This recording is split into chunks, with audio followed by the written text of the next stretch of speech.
Et en plus, c'est vrai, je voulais être bonne sœur. Après, j'ai vite changé d'avis.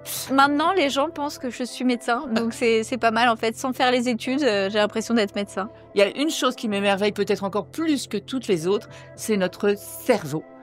Pour moi, c'est encore un continent noir.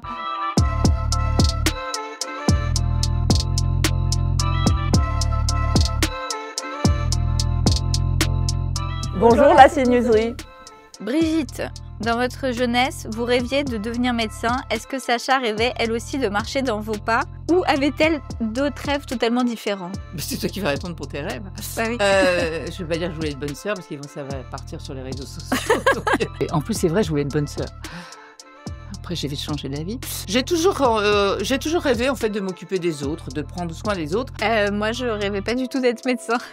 Mais en fait, tu n'es pas médecin. Mais maintenant, les gens pensent que je suis médecin, donc c'est pas mal en fait. Sans faire les études, j'ai l'impression d'être médecin. J'ai fait une école de commerce.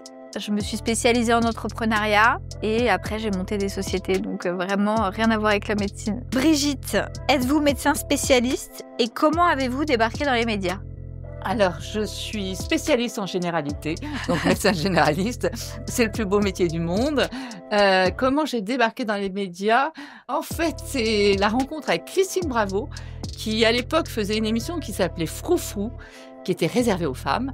On s'est rencontrés, elle est venue me consulter dans mon cabinet à Bormes-les-Mimosas. J'étais installée à Bormes. Et là, on s'est un petit peu attrapés. Et finalement, après, on a sympathisé. Et elle m'a demandé de participer à l'émission Froufrou. Et après, j'étais très mauvaise. Donc, je n'ai pas aimé du tout. Je suis partie. Et après, j'ai été appelée sur TF1, une émission sur les enfants. Et là, j'ai adoré. Et ensuite, William Lémergie, qui était à Télématin, m'a appelée. Et là, c'était du direct. C'était formidable. Et je suis restée longtemps à Télématin. Sacha, est-ce que votre mère vous donne des devoirs santé à faire après chaque chronique? Non, et heureusement parce que je ne les ferai pas du tout. Pas de devoirs, mais on travaille beaucoup. On travaille beaucoup, mais on travaille ensemble. Oui. Pour bien improviser, puisque pendant l'émission, on n'a pas de fiche, on n'a rien, il faut bien travailler, donc on répète plusieurs fois ensemble et on passe de très bons moments. Vous êtes passionné du corps humain. Ouais. Qu'est-ce qui vous émerveille? Alors là, là, vous l'avez lancée, elle va en parler pendant une heure. C'est une pure merveille. Je crois que personne ne peut imaginer à quel point tout est bien fait. Je ne peux pas vous dire une chose qui m'émerveille le plus. Si, peut-être. Il y a une chose qui m'émerveille peut-être encore plus que toutes les autres, c'est notre cerveau. Pour moi, c'est encore un continent noir qui va nous révéler encore énormément de choses. C'est tout simplement passionnant. L'animateur de la page est un gros vapoteur. Que conseilleriez-vous? Alors déjà, tout est mieux que la cigarette. Mais je ne vais pas dire que c'est bon non plus de vapoter. Voilà. Quant aux consultations privées, ce sera payant. Le problème, c'est que il était prévu depuis très longtemps parce qu'en fait, ça permet aux jeunes gens. Ils disent que c'est interdit au moins de 18 ans. Mais quand on fait des goûts marshmallow, malabar, fraise tagada, des couleurs fluo, évidemment que ça s'adressait aux jeunes. Mais de toute façon, comme ils l'ont essayé depuis déjà plusieurs mois, voire plusieurs années, maintenant, ils peuvent en trouver partout. Donc oui, l'interdiction arrive, mais elle arrive peut-être un peu tard. Ouais. C'est un plaisir. Moi, déjà, j'apprends beaucoup de choses. Et en plus de travailler ensemble, déjà, ça nous permet de passer du temps ensemble qu'on n'aurait pas passé ensemble.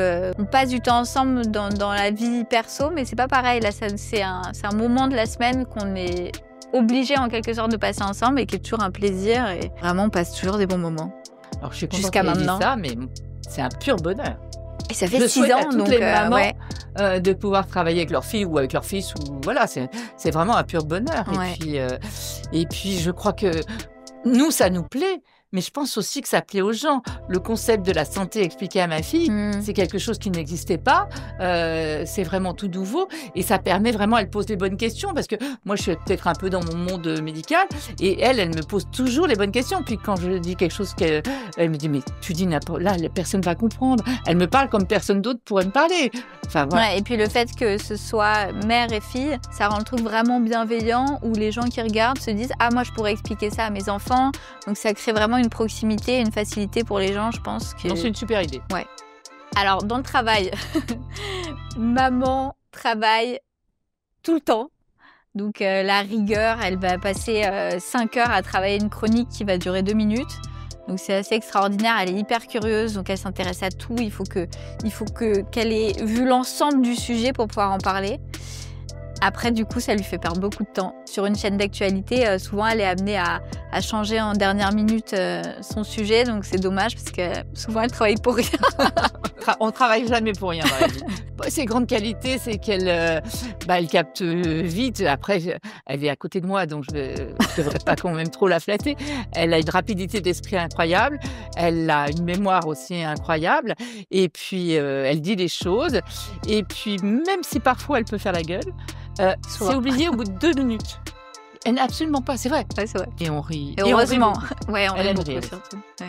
Je suis en direct pour la matinale, où je vois plutôt les gens de la matinale, et après, moi, je pars au cabinet.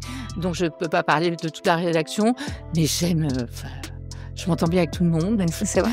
Je trouve qu'on a vraiment, sur cette chaîne, des personnalités. C'est pas du tout des magos, ce que je vais dire. Mais moi, ça fait quand même... Je suis pas une perdrix de l'année. Ça fait quand même... j'ai fait de nombreuses chaînes. France 2, TF1, Canal, LCI, tout ça. Et à chaque fois que je suis arrivée quelque part, le patron m'a toujours dit mais vous savez, ma porte vous sera toujours ouverte et tout. Et les portes étaient toujours fermées. Or là, vous entrez, vous allez voir le patron tous les jours, vous discutez avec tout le monde, avec Pascal. Tout le monde est avec bienveillant Christine, ici. avec Romain, évidemment, puisqu'on travaille ensemble. Avec Laurence, avec Sonia. Enfin, je veux dire, on parle avec tout le monde. C'est pas du tout clanique, quoi. C'est vraiment une grande famille. Oui, c'est une grande famille. Mais oui, je pense que tout le monde est vraiment... C'est pas comme les autres chaînes. Voilà. Est-ce qu'on a donné trop de pouvoir aux médecins pendant la crise sanitaire, vaccin obligatoire, confinement, quarantaine, etc. Alors, trop de pouvoir, non. Dans les médias, oui, c'est vrai que tout à coup, on a vu énormément de covidologues qui poussaient partout, à droite, à gauche. Voilà, mais de toute façon, il fallait informer.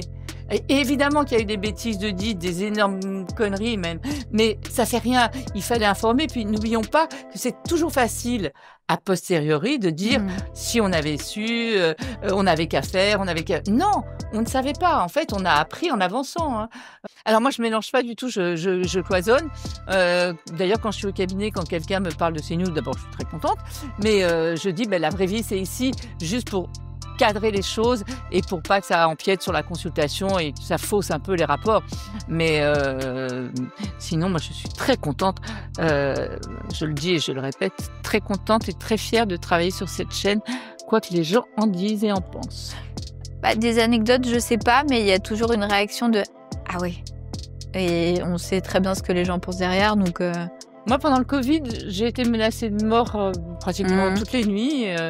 C'était un moment très particulier. C'était assez même terrible. si tu fais quand tu fais des chroniques sur les vaccins pour expliquer la vaccination, voilà. etc. Il suffit que je prononce le mot vaccin. Il y a des mots comme ça ou des sujets sur lesquels on n'a pas le droit de parler sans se faire harceler de messages haineux. Moi, ce qui m'effraie, c'est de voir qu'il y a tant de haine chez les gens. Je sais pas, il y a un truc tout bête qui s'appelle la télécommande. Si vous voulez pas regarder quelque chose, vous ne regardez pas, quoi. Moi, quand j'aime pas les choux de Bruxelles, mais je mange pas les choux de Bruxelles, quoi. Enfin, je veux dire, c'est tout bête. Je ne comprends pas que ces gens nous regardent et passent leur temps à nous critiquer. Je ne comprends pas. Et surtout, pensez à vous abonner à la CNewserie.